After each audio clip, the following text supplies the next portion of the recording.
શું ફ્રેન્ડ્સ, તમે ક્યારે વિચાર્યું છે કે તેલમાં તળ્યા વગર બિલકુલ બજાર જેવી પેકેટમાં ચણા દાળ નમકીન મળે છે એવી આપણે ઘરે બનાવીને તૈયાર કરી શકીએ છીએ? ફ્રેન્ડ્સ, મેં આનો ટેસ્ટ કર્યો, ખરેખર ખૂબ જ સરસ લાગે છે, બજાર જેવી જ. તો 1 વાટકી જેટલી ચણાની દાળને પાણીની મદદથી 2 વાર સારી રીતે સાફ કરી લીધી છે.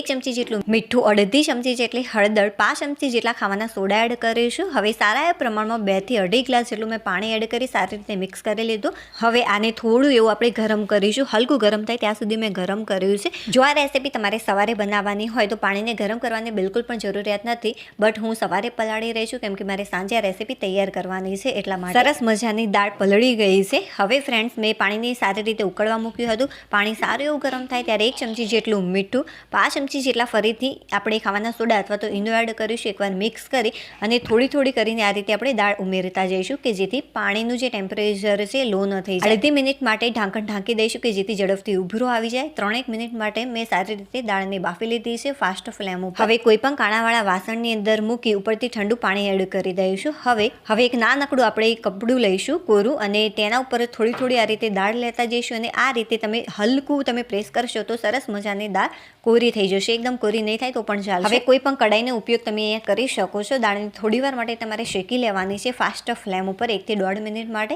ત્યારબાદ 1 ચમચી જેટલું સ્વાદ અનુસાર મીઠું એડ કરી મિક્સ કરી 1/2 ચમચી જેટલું ઘી એડ કરી ફરીથી મિક્સ કરી લઈશું. દાળ એકદમ સરસ મજાની ક્રિસ્પી થઈ જાય ત્યારબાદ કાશ્મીરી લાલ મરચું પાવડર 1/2 ચમચી જેટલું મેં એડ કરી મિક્સ કરી 1/2 ચમચી જેટલું ઘી એડ કરી મિક્સ કરી લઈશું. સરસ મજાની એકદમ ક્રિસ્પી દાળ તૈયાર છે. વિડીયો પસંદ આવ્યો હોય તો ફ્રેન્ડ્સ ચોક્કસથી લાઈક કરી દેજો. લોંગ વિડીયો રિલેટેડ વિડીયોમાં હું શેર કરી દઈશ પરફેક્ટ માપ અને રીત સાથે.